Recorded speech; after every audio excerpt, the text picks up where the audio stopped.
Bismillahirrahmanirrahim. Assalamualaikum warahmatullahi taala wabarakatuh. InsyaAllah kita masuk kepada tajuk beriman kepada Nabi dan Rasul.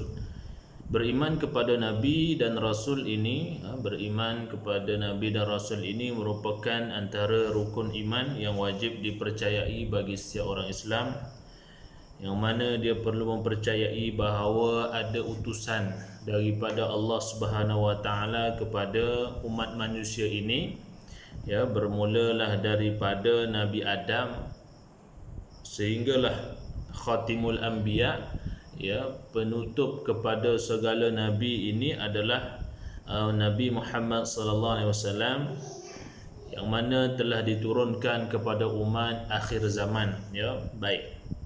Jadi sebagaimana yang kita ketahui, ya, bahawa ada beberapa gelaran, ya, kalau kita katakan sebagai Abul Anbiya itu, bapa kepada segala nabi itu dinisbahkan kepada Nabi Ibrahim alaihissalam.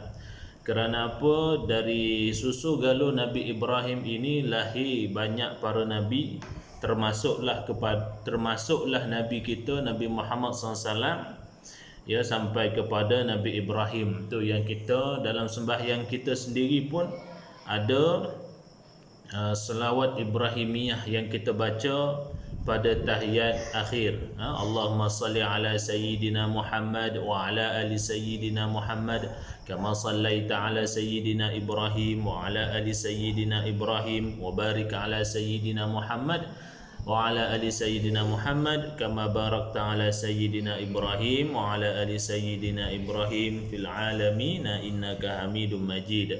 Itu selawat Ibrahimiyah. Baik. Jadi itu gelaran kepada Abul Anbiya, kepada Nabi Ibrahim, kepada Nabi Musa sebagai contohnya, ya, kalimullah, ya, orang yang berbicara dengan Allah SWT. Dan begitu juga para anbiya yang lain. Baik. Jadi sebagaimana yang kita sedia maklum, ya, nabi yang kita ketahui bahkan dalam nasyid-nasyid banyaklah, ya, Adam, Idris, Nuh, Hud, Saleh, Ibrahim, Lut, Ismail dan sebagainya, ya. Bahkan disebutkan jumlah para nabi itu melebihi dari apa yang telah kita ketahui itu, ya. Jadi cukuplah sebagai asasnya kita tahu. Baik. Jadi ada beberapa kitab, ya, beberapa kitab yang diturunkan, kita istilahkan sebagai kitab samawi yang diturunkan kepada para anbiya. Sebagai contoh, ya, Nabi Daud diturunkan dengan Zabur, ya. Kemudian Nabi Musa diturunkan dengan kitab Taurat, Nabi Isa dengan Injil, dan juga Nabi Muhammad SAW diturunkan Al-Quran. Itu adalah syariat, yang dibawa oleh Nabi pada umatnya. Jadi apabila kita sekarang ini telah berada pada akhir zaman yang merupakan umat Nabi Muhammad SAW, maka kita tidak lagi menggunakan syariat kitab yang terdahulu. Kita tak gunakan syariat Taurat, tak guna syariat Injil, juga tak guna syariat Zabur, tapi kita menggunakan syariat Al-Quran yang telah termaktub di dalam Al-Quran. Maka perlu kita tahu nama para nabi ini dan juga kitab-kitab yang diturunkan kepada mereka, ya, supaya itu adalah ilmu yang paling asas yang perlu kita beriman dengannya. Baik. Jadi hari ini, ya, kita teruskan pada ta'rif, definisi Rasul, ya. Definisi Rasul dari sudut bahasa, Rasul ini, ya, adalah utusan, ya. Rasul ini adalah utusan, ya, utusan, ya, yang membawa khabar berita, ya, membawa khabar. Rasul, ya, utusan, ya. Baik, daripada sudut istilah dia adalah seorang manusia, seorang manusia yang merdeka, seorang manusia yang merdeka dan merupakan seorang lelaki, seorang lelaki yang bertamadun, ya, seorang lelaki yang dipilih oleh Allah Subhanahu Wa Taala, ya, yang diutuskan, yang diwahyukan oleh Allah kepadanya dengan syariat kaumnya, ya, dengan syariat untuk kaumnya secara khusus ataupun kepada keseluruhan manusia umumnya, supaya ya, mengajak kepada mentauhidkan Allah dan juga berakhlak, ya, dengan akhlak yang mulia. Jadi itu adalah ta'rif kepada Rasul. Baik. Itu secara basicnya perlu ingat, ya, definisi kepada Rasul ini, ya, basicnya mesti perlu ingatlah. Baik. Kemudian Nabi, ya, apakah ta'rif kepada Nabi? Ya, Nabi juga boleh disebutkan sebagai yang menyampaikan sesuatu daripada Allah, ya, yang menyampaikan sesuatu daripada Allah, ya. Itu kita katakan ta'rifun nabi lah, definisi nabi secara asasnya begitu. Baik.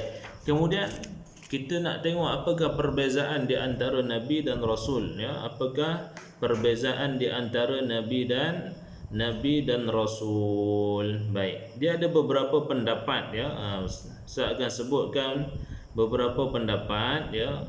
Pertama, berpendapat bahawa Al-Imam At-Taftazani, ya, dan yang lain ada menyatakan bahawa Rasul itu adalah orang yang diutuskan oleh Allah Subhanahu wa taala dan diturunkan kepadanya kitab, ya, dan diturunkan kepadanya kitab. Itu adalah Rasul, pendapat At-Taftazani. Baik. Nabi pula adalah orang yang tidak diturunkan kepadanya kitab, adapun dia menyeru ataupun berdakwah berdasarkan syariat, ya, orang yang sebelumnya. Jadi itulah kita katakan perbezaan ringkas di antara nabi dan rasul. Baik, berdasarkan penama istilah kepada ta'rif rasul ini, dia adalah seorang manusia, ya, dia adalah seorang manusia. Baik, bermakna tidak boleh rasul itu daripada kalangan jin, tak boleh. Tak ada rasul ataupun yang maksud kita tadi manusia yang dipilih Allah tu tadi sebagai orang yang menerima wahyu itu tidak boleh daripada golongan jin.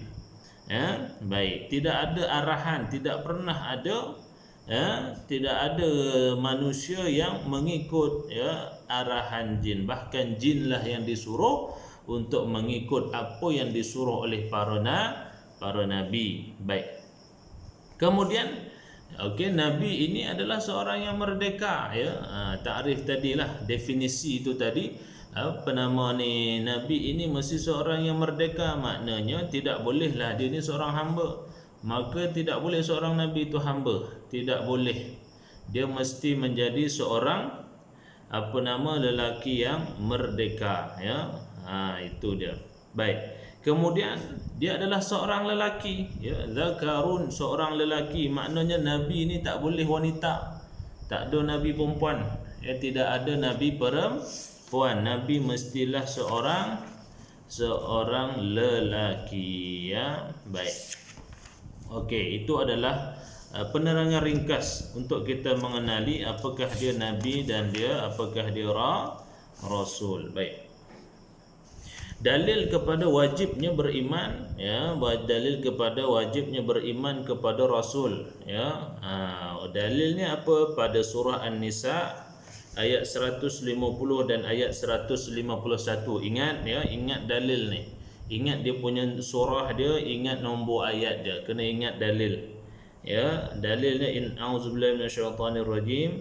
Innal ladzina yakfuruna billahi wa rusulihi wa yuriduna an yufarriqu bainallahi wa rusulihi wa yaquluna nu'minu bi ba'dhin wa nakfuru bi ba'd ila akhiril ayah, ya. Jadi ini adalah dalil kepada wajibnya beriman kepada rasul, ya. Baik. Jadi inilah kita perlu memahami, ya, bahawa rasul ini adalah satu yang diterima akal lah di sisi ahli sunnah wal jamaah, ya. Sebagaimana kita fahami bahawa itulah dia rukun iman, ya, yang wajib kita kita percayai dan wajib kita beriman dengannya. Baik. Okey, sekarang ni daripada kita teruskan pula kepada wahyu dan jenis-jenis wahyu, ya. Baik, apakah wahyu? Ya, okey, wahyu ini kita tengok dulu definisi wahyu daripada sudut bahasa dan istilah. Ya, daripada sudut bahasa telah berkata Ibnu Manzur, ya, Ibnu Manzur mengatakan okey, pemberitahuan fi khafa, pemberitahuan secara rahsia, secara tersembunyi. Ya, maka ilham, dengan istilahnya ilham itu juga adalah satu wahyu. Ya, ilham itu wahyu, ilhamlah kita nanti kita kata ilham. Baik, itu sudut bahasa kita kena fahami daripada sudut istilah, ya, sudut istilah. Maka wahyu itu adalah, ya, pemberitahuan ataupun pemakluman daripada Allah Subhanahu Wa Taala kepada seseorang yang dipilihnya dalam kalangan hamba-Nya. Ya, seorang yang dipilihnya dalam kalangan hamba-Nya. Baik, dengan cara, ya, dengan cara perutusan daripada malaikat ataupun secara apa nama ni, ilham lah, ya, ilham, ataupun kita katakan perutusan daripada malaikat, ya. Jadi itulah yang kita katakan boleh jadi wahyu ini daripada ilham. Tu yang Nabi SAW kita dapat melihat dalam banyak perkara. Kalau kita tengok daripada dalil Al-Quran itu sendiri, Allah menyatakan wa ma yantiqu 'anil hawa in huwa illa wahyun yuha. Merujuk kepada Nabi. Nabi itu tidak akan berkata mengikut hawa nafsu dia, tidak. Wa ma yantiqu 'anil hawa. Ni Allah sendiri sebut, ni dalil. Wa ma yantiqu 'anil hawa, maka dia tidak bercakap mengikut hawa nafsu. In huwa illa wahyun yuha. Adapun ia adalah wahyu yang diwahyukan. Wahyu yang diberikan. Maka apa yang Nabi kata itu adalah wahyu. Tu yang bila kita belajar daripada sudut hadis, ya, hadis ini apa yang disebut oleh Nabi, apa yang dibuat oleh Nabi, apa yang diakui oleh Nabi, ya, itu semua adalah menjadi sandaran kepada hukum hakam pada agama kita daripada apa yang keluar daripada mulut Nabi.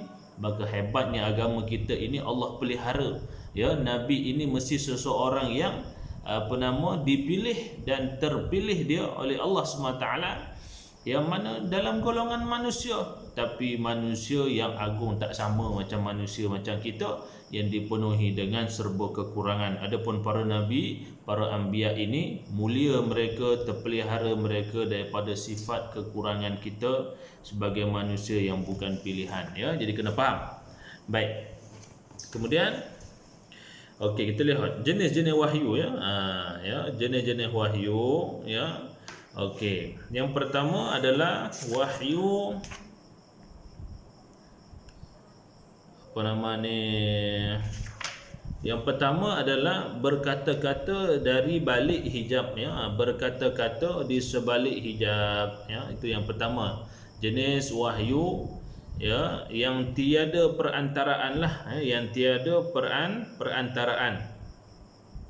Okey, yang tiada perantaraan dia ada dua je, ya.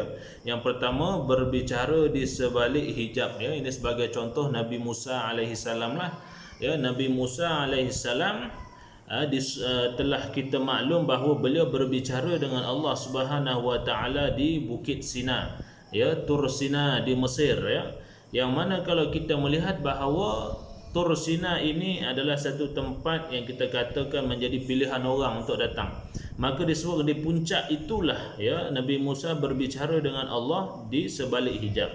Adakah Nabi Musa melihat Allah? Maka Nabi Musa tidak melihat Allah. Dalam Al-Quran menyatakan bahawa Nabi Musa pernah meminta kepada Allah untuk melihat Allah, ya, meminta Allah, meminta supaya dapat melihat Allah.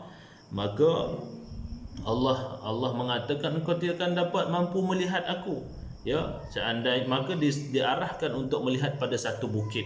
Maka seandainya bukit itu tegak berdiri, berada di tempatnya, maka engkau akan melihatku. Fasaufa yarani.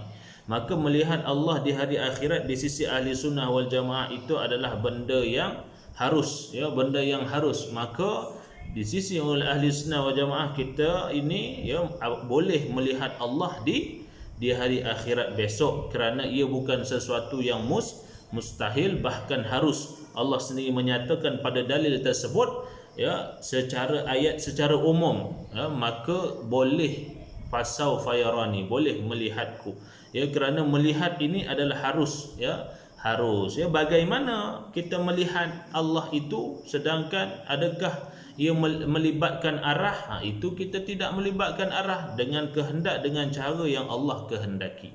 Bagaimana caranya? Dengan cara yang Allah kehendaki. Baik. Dan yang kedua adalah ar-ru'ya as-salihah ya, mimpi yang baik ya. Wahyu ini juga datang daripada mimpi yang baik.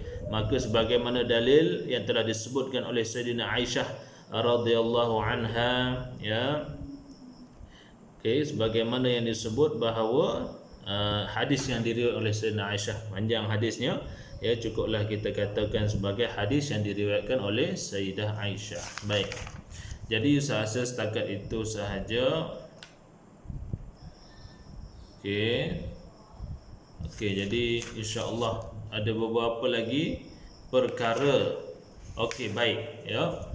Mengenai wahyu dengan perantaraan ni Ustaz skip dahulu ya, kita teruskan kepada sifat ya, sifat yang wajib bagi hak Rasul ya, sifat yang wajib bagi hak Rasul. Nabi Rasul ini dia mesti bersifat dengan as-sidq, sifat benar ya, sidqun, benar.